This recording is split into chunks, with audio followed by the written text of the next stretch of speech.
Bagaimana kita hidup itu berbeda dengan bagaimana kita harus hidup. Kalau hidup sekedar hidup, babi di hutan juga hidup. Kalau kerja sekedar bekerja, kera juga bekerja. Hidup itu memang perlu idealisme, tetapi jangan melupakan realitas. Kita harus belajar lebih tentang apa yang sebenarnya terjadi, bukan apa yang seharusnya terjadi. Kalau kita hidup dalam kacamata ideal saja, lalu melupakan hidup yang nyata, kita sedang meniti jalan menuju kejatuhan kita sendiri. Itu mengapa? Karena kita tidak kompatibel dengan zaman. Kita nggak nyambung dengan situasi sehari-hari yang terus mengalami perubahan. Saat ini, Indonesia bahkan dunia sedang mengalami revolusi industri 4.0 yang sudah terbukti mendisrupsi berbagai sektor ekonomi. Revolusi industri mengancam fungsi manusia dalam dunia industri.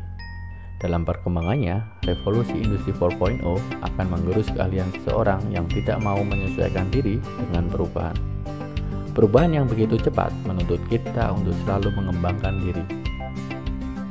Untuk menjawab solusi disrupsi akibat gelombang revolusi industri 4.0, Jepang memberikan tawaran sistem teknologi for humanity yang dikenal dengan Society 5.0 yang dirumuskan oleh Perdana Menteri Jepang Shinzo Abe untuk menangani segala permasalahan yang terjadi di Jepang, di mana pada saat itu Jepang sedang mengalami krisis populasi penduduk usia produktif, sehingga Jepang berusaha memperbaiki kondisi tersebut dengan menerapkan Society 5.0. Ini adalah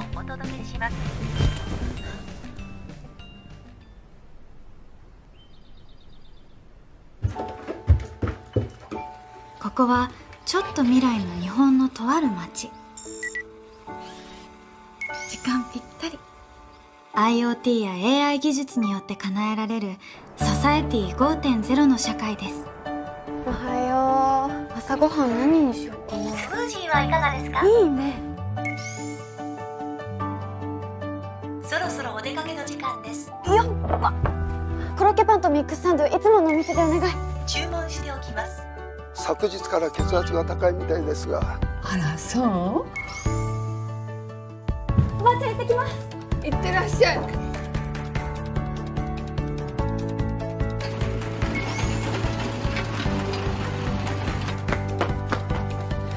はようございます。おはよう。はい、これ。ありがとう。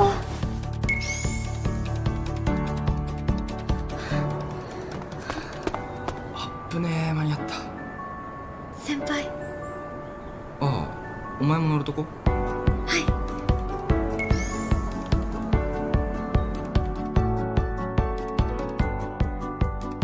未来が楽しみでしょ。なんか言った？なんでもないです。Society 5.0 kedepannya dapat menciptakan nilai baru. Melalui perkembangan teknologi canggih, diharapkan mampu mengurangi adanya kesenjangan antara manusia dengan masalah ekonomi.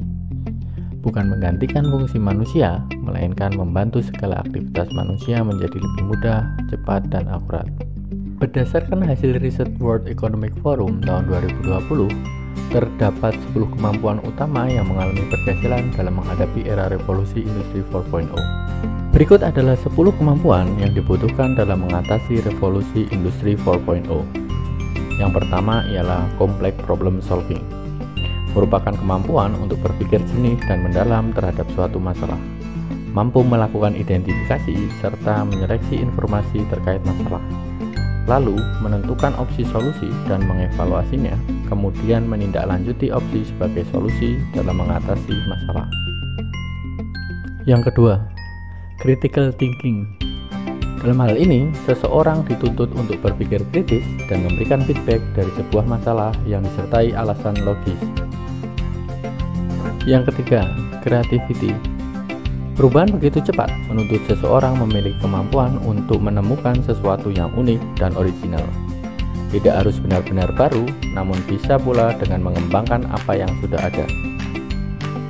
Yang keempat, people management. Kemampuan untuk mengelola orang, termasuk kemampuan leadership. Yang kelima, coordination with others. Kemampuan untuk bekerja sama dengan orang lain baik di dalam maupun luar tim. Yang keenam, emotional intelligence. Kemampuan mengatur emosi. Dalam hal ini, termasuk pula kemampuan untuk mengidentifikasi, mengelola, serta memanfaatkan emosi. Yang ketujuh, judgment and decision making.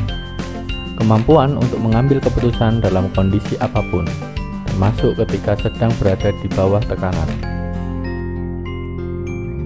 Yang kedelapan, service orientation. Kemampuan untuk melayani, baik untuk perusahaan atau pelanggan tanpa mengharapkan penghargaan semata. Yang kesembilan, negotiation. Kemampuan untuk melakukan negosiasi dalam aspek pekerjaan, walaupun sulit dilakukan. Yang terakhir, cognitive flexibility. Kemampuan untuk pengalihan dalam berpikir sesuatu dengan kebutuhan yang diperlukan. Demikian 10 kemampuan yang dibutuhkan di era revolusi industri 4.0. Tentunya, 10 kemampuan tersebut merupakan gambaran umum. Terkait akurasinya, tergantung iklim usaha yang berkembang dalam suatu negara itu sendiri. Namun, industri media dan hiburan secara global terlihat banyak perubahan dalam 5 tahun terakhir. Di sisi lain, sektor jasa keuangan dan investasi belum berubah secara radikal. Tak tahu kapan dan seberapa besar cryptocurrency mampu menggoncang industri jasa keuangan dan investasi. Dalam industri manufakturing dan penjualan, banyak sekali membutuhkan keterampilan baru. Beberapa kemajuan ada di depan yang lain. Internet seluler dan teknologi cloud sudah mempengaruhi cara kerja kita. Kecerdasan buatan, percetakan 3D, dan bahan-bahan canggih masih dalam tahap awal penggunaannya. Tetapi, laju perubahan begitu cepat. Saya menggambarkan kekacauan ini dengan istilah VUCA. VUCA merupakan istilah yang pertama kali digunakan dalam dunia militer yang muncul di era 90-an. Sebuah gambaran kekacauan yang dihadapi pasukan perang saat bertempur dengan keterbatasan informasi. Bertempur dalam informasi yang terbatas serasa berjalan dengan kebutaan. Keadaan ini yang diistilahkan dengan fog war atau medan tempur yang berkabut. Persis kondisi dunia saat ini, berjalan penuh perubahan dan sangat disruptif, dan mengarah pada pola-pola otomatisasi di berbagai sektor. VUCA adalah akronim dari Volatility, Uncertainty, Complexity, dan Ambiguity. Perubahan tidak akan menunggu kita. Para pemimpin bisnis, pendidik, dan pemerintah semua harus proaktif dalam meningkatkan keterampilan dan melatih kembali orang-orang sehingga setiap orang dapat memperoleh manfaat dari revolusi industri 4.0. Semoga video ini dapat memberikan gambaran tentang perubahan yang terjadi dan berharap mampu memberi motivasi akan pentingnya pengembangan diri sehingga kita mampu memenangkan pertempuran yang penuh dengan ketidakpastian. Akhir kata, saya Wiharja, sampai berjumpa lagi di video-video selanjutnya.